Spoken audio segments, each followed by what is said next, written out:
So with the Derek Chauvin trial having come to an end and Mr. Chauvin having been found guilty on all counts, all of the white people in the country can rest easy in the knowledge that they can no longer interact with people who are not white because they could be found guilty of a crime when there was no crime committed. Not saying that Derek Chauvin didn't commit a crime, but this is an example of racist justice, race-based justice. I'm going to explain to you why. I have lots of evidence to support my thesis in this case. But before we get started, hello and welcome to The Ordeal. If you are new to my channel, I challenge all things woke. Those of you who are fans of my channel, please be aware that I am still struggling with computer issues. My IT has not had a chance to come and work on my machine yet, but hopefully that will happen soon. I have a feeling it's going to be another week and a half, though, before they get to me. Please like, comment, share, and subscribe. Watch the video to the very end. That's like the number one thing you can do for YouTube's algorithm. That will help it promote my videos more. So, the propagandized, politicized, intimidated jury finds Chauvin guilty. I didn't think of it that way, but look at this. Chauvin's wife left him when he got arrested. Wow. She's a keeper. You wonder why men are going their own way in our country. Tucker Carlson said something. He said, hey, the jury was intimidated into a guilty verdict by the BLM protesters. And this may very well be the case. This, along with the other article that I showed, could be all the evidence that we need to say, hey, look, the jury didn't really feel this way. They were forced to make this decision because of the riots, because of the riots in Minneapolis, because of the threats, the death threats, because of all of this being blown out of proportion. Not saying that it isn't a tragedy, because it is, but it's still, the entire country is to be lit on fire because one man died in police custody? Really? Like, this is the first time this has ever happened? Oh no, this is just the final straw. But the thing is we have Tony Timpa died in the same way that George Floyd did. And there was not hardly a peep. I didn't know about Tony Timpa until George Floyd came along. Tony Timpa died 5 years ago, almost. 4.5. Here's some videos of Tony Timpa being held by the police. Where did you take God, I can feel. Hey, what did you Help take? me! Hey, what did you take Help today? me! Tony, what did you take today? Yacht club in Rockville. That's Okay, will you let me go, please? Hey, Tony. Will you let me Help go? out, man. Just relax. Oh, okay. So you can see, Tony Timpa was held face down, and he died. Here we go. We got Dallas. The Dallas County District Attorney's Office has dismissed charges against 3 officers accused of contributing to the death of the 32-year-old Rockwell man.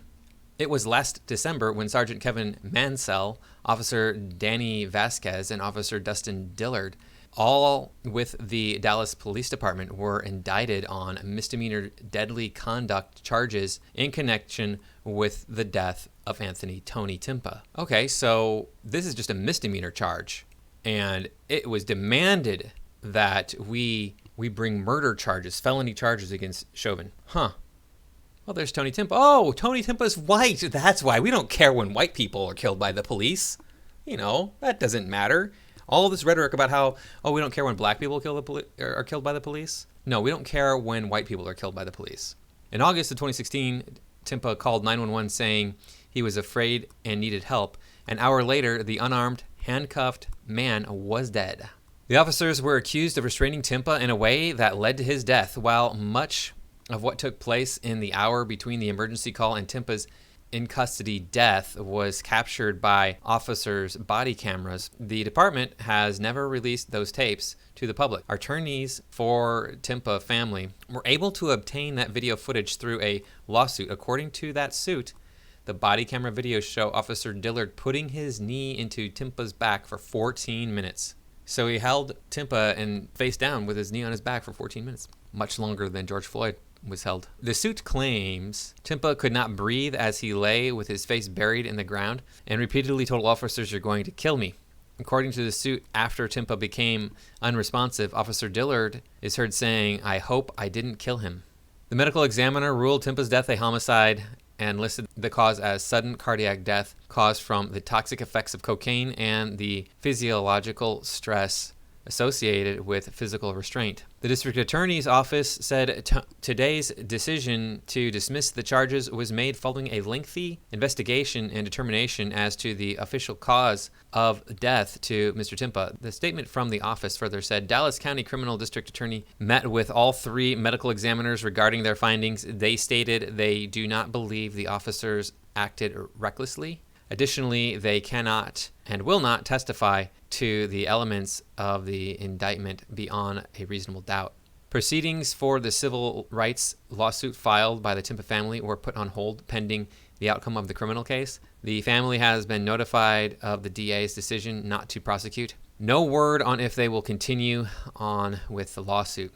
Okay, the U.S. Department of Justice is also taking a look at the case. So Tony Timpa, 3 police were charged with killing him, and none of those charges were followed through on because Tony was white. Because there were no riots. There are no riots when white people die because nobody cares, right? White people are the big baddie in our society. They're supposed to be killed. And you're next, Mr. Reardon. This officer in Columbus, Ohio, who shot a black teenage girl who was about to stab another black teenage girl. You know, I mean, what are the police supposed to do? Their job is to protect the public, protect and serve. But, you know, he was a white police officer, and he shot a black teenager. We also have our buddy Kyle here. Kyle's going to rot in jail, too. Not because he's guilty. I've seen the footage. Saw the footage of the riots. I've heard eyewitness testimony. Doesn't matter. You know, maybe Derek Chauvin is guilty. Kyle Rittenhouse was acting in self-defense. Mr. Reardon, Officer Reardon, was acting in defense of another human being. But there's going to be riots. There's going to be threats because these are white men. White men don't deserve to have freedom. White men don't deserve to have any human rights. Because supposedly white men have been just tormenting all other races and all other peoples across the entire globe for centuries now, which is just not true. But yeah, this is a scary proposition that Chauvin was found guilty on all charges. I could see him being found guilty on some charges, but all charges. I didn't follow the trial as closely as some of you may have watching this. From what I could see, there was reasonable doubt to find him guilty on all charges. And then you have the fact that Tony Timpa was killed by the police. He's a white guy. You know what? That Tony Timpa, the white guy, was killed by, there's 3 police officers who were accused of killing him. One of them wasn't white. Was that racism? I think it was. I think it probably was racism. There you go. Just because, if anytime a white person does it, it's racism. So, hey, it must be the same thing anytime a non-white person does it too, to a white person. It goes both ways, This is scary. I don't know if I can function in this country anymore. I already get the finger pointed at me over nothing all of the time. I get accusations left and right. And now somebody just point a finger, say you're a white man. Of course you're guilty. Riot. Kill him. What am I going to do? Nothing I can do. If I stay here, there's nothing I can do. This is mob justice. This is mob rule. Do not tolerate this. This is why my channel exists. You think that I'm playing games here by saying we need to stand up against the SJWs. We need to stand up against the anti-white racism. We need to stand up against this woke agenda, the feminazis. You think that this is a joke to me? This is like, oh, this is no big deal. It's not that big of a deal. It's not really hurting anybody. Are you kidding me? This is mob rule. Whatever the mob wants, the mob gets. Hardly a person said anything about Tony Timpa. Nope, police can kill a white man. His mother's hysterical. You can watch videos. Look up the videos on Tony Timpa. They're out there. They're easy to find. Mother's hysterical, like beyond reason. I understand her son died, and it's unjust, and it's a really disappointing event in a parent's life. I get all that, but I try to look at things factually. Even if somebody dies, I try to look at facts. Anyway, thank you for watching. I really do appreciate everybody stopping by. Please like, comment, share, and subscribe. I will see you all in the next video.